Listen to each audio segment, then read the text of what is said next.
아무튼 이 지난 3차 TV 토론 중에 부적절한 발언으로 논란이 됐던 이준석 후보는 오늘 당원들에게 사과의 이메일을 발송했습니다. 자, 3차 TV 토론 중 저의 부적절한 표현으로 많은 분들께 실망과 상심을 안겨드렸습니다. 표현의 수위로 인해 상처받으신 모든 분들께 깊이 사과드립니다. 모든 책임은 내게 있습니다. 그 어떤 변명도 하지 않겠습니다. 라고 얘기했다는데요. 자, 장경태 의원 보시기는 어떻습니까? 이 정도 사과면 충분할까요? 저 사과를 맨 먼저 본인의 육성으로 했으면 참 좋았겠다라는 생각이 듭니다. 처음에 이준석 후보의 반응이 처음에는 뭐 진보 진영을 지적하기 위함이었다라고 했다가 두 번째는 무고로 맞대응하겠다라고 했다가 마지막에 또 3차 반응이 심심한 사과였습니다. 저는 그 정도 사과로는 부적절하고 오히려 부족하고 정말 속보되지 않은 심정으로 사과를 해야지만 간절하게 또 절박하게 해야지만 가능하다. 지금 연쇄탈당과 여러 커뮤니티에서도 개혁신당에 대한 여론이 매우 악화되어 있습니다. 그렇기 때문에 거기에 대한 또 다른 방송에서 조언을 하긴 했었는데요. 어찌됐건 지금 저 멘트가 제일 처음에 나왔어야 되는 멘트 아니었나. 그리고 실제 육성으로 기자 백불 과정에서 아직 하진 않은 것 같거든요. 네. 그래서 저 당원들에게 메일을 보낼 게 아니라 지금 전 국민께서 지금 대선 후보 토론이 사실상 19금 방송이 된 거 아니겠습니까? 지금 여기 SBS 우리 공중파 방송에서마저도 그 정확한 워딩을 지금 어느 누구도 패널에게도 제가 여쭤봐도 어느 누구도 정확하게 다시 반복해서 발언하실 분이 저는 없다고 봅니다. 하면 안 됩니다. 예. 이게 네. 불가능합니다. 네. 제가 보기엔. 그런 발언은 어떻게 대선 후보 토론이 19금 방송도 아니고 전 국민적 가족들이 온 가족이 다 보는 방송을 했으면 진작에 바로 저렇게 나왔어야죠. 네. 네. 자, 윤기찬 부위원장 보시기는 어떻습니까? 어쨌든 이런 파동을 빚고 이준석 후보의 저 발언 자체가 그럼 김문수 후보한테 도움은 좀 되는 겁니까? 그러니까 저게 누구한테 도움되는지를 떠나서 이준석 후보는 본인이 이제 대선 후보 토론 과정에서 했었던 저 인용 발언에 대해서는 분명히 사과를 해야 되는 게 맞죠. 아주 부적절했습니다. 자, 그것은 그것대로 사과하고 또 평가를 받으면 될 일이고 그러면 관련 발언은 원본, 처음에 이것도 마찬가지로 공개된 인터넷상에서 어떤 글을 올린 분과 관계되는 이 후보 측에서도 입장이 나와야 되는 거 아니겠습니까? 네. 이준석 후보가 추가적인 어떤 잘못을 했다고 해서 기존에 했던 것이 없어지는 게 아니잖아요. 그러면 이건 별도로 연관 없이 별도의 입장을 표명하거나 유감 표명을 해야 되는 것이 당연한 것인데 이미 이후에 방송 토론에서 했던 이후 발언만 갖고 저렇게 정치적 공격하는 것은 글쎄요, 국민이 어떻게 평가할지 모르겠지만 최소한 후보자 입장에서는 입장 표명을 해야 된다 이렇게 생각합니다. 네, 알겠습니다. 자, 이런 가운데 진보 진영 지식인으로 불리는 유시민 작가의 발언도 또 논란이 되고 있습니다. 한 유튜브 방송에 출연해서 진행자가 최근 설란영 여사의 노조 발언 등에 대한 의견을 묻자 답변한 내용이 문제가 되고 있는 건데요. 어떤 발언이었는지 들어보시죠.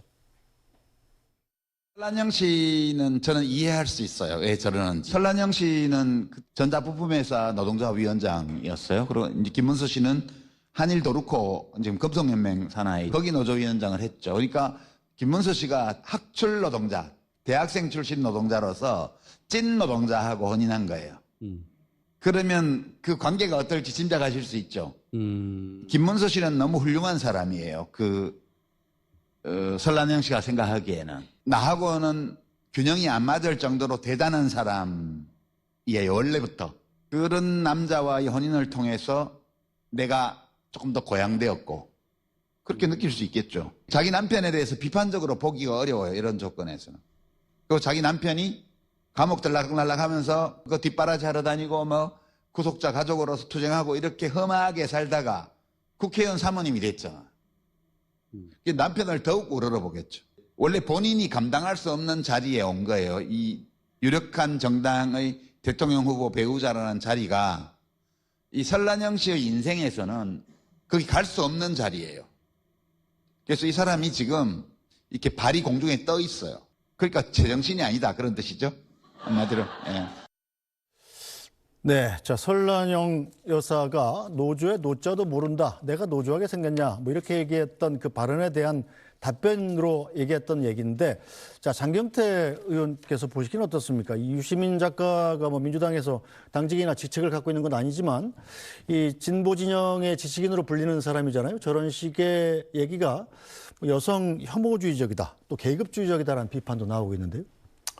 뭐 일단 유시민 작가님이 뭐 어쨌든 진보 진영의 지식인으로서 저희 당원은 아니기 때문에 제가 뭐 언급할 입장은 아닙니다만 이 설란영 여사께서 하셨던 노조는 과격하고 못생겼다. 저는 예쁘고 부드럽다. 제가 노조하게 생겼나요? 라고 했다고 하는데 본인이 노조위원장 출신 아니겠습니까? 그런데 그렇게 질문하는 것 자체가 아니 만약에 노조위원장 제가 노조하게 생겼나요? 라고 질문하지 않으시고 저는 노조위원장 출신이 아닙니다. 전 노조 안 했습니다. 라고 하실 수는 없잖아요. 아마 그건 이제 허위사실 유포이기 때문에 못 하실 것 같긴 한데 어찌되었건 그 부분을 그렇게 발언한 부분을 비판하는 과정에서 또 이 심리 분석하는 과정에서 비판했다고 하는데요. 좀 약간 구시대적 관점이 아니었나. 뭐 사실 노동자면 노동자지 그게 학출이든 아니든 뭐가 중요하겠습니까? 네. 그 부분에 대해서 좀 뭐 관해석이 있었다라고 봅니다. 네, 윤기찬 부위원장 보시긴 어때요? 저는 유시민 씨를 이해할 수가 없어요.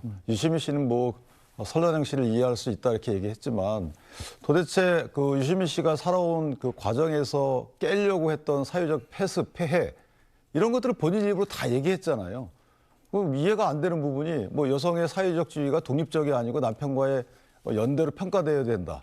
본인이 그렇게 스스로 얘기하고 있고 노동자에 대한 또 노동자 내에서도 차별적인 문제를 또 스스로 단정하고 있고 또 학력과 관련된 여러 가지 차별 문제를 본인이 또 그 전제하고 얘기하고 있어요. 도대체 본인이 여태까지 살아오면서 노력했던 부분 이런 부분들에 대해서 본인 스스로 다 마음속에 갖고 있다는 거 아니겠어요? 본인 스스로 폐해부터 깨야 되겠네요. 보니까. 자, 보면 이게 민주당 지지하셨던 분들한테 좀 영향을 미칠 만한 발언이라고 보십니까? 어떻습니까? 뭐 그렇지는 않을 겁니다. 거의 영향력은 없다고 보는데요. 이제 어찌됐건 사실 정치 평론을 하다 보면 여러 가지 형태의 발언과 행동에 대해서 분석적 해석을 내놓게 됩니다. 평론이란 걸 하게 되는데요. 그 과정에서 왜 노조는 뭐 과격하고 못생겼다라고 폄하했는지에 대한 본인만의 또 해석을 하신 거기 때문에 뭐 거기에 대해서는 뭐 국민들께서 평가하실 거고요. 진보 진영 입장에서는 별 큰 방향은 없다고 봅니다. 알겠습니다. 자, 오늘 말씀은 여기까지 듣죠. 장경태 더불어민주당 의원, 윤기찬 국민의힘 법률위 부위원장과 함께했습니다. 두 분 수고하셨습니다.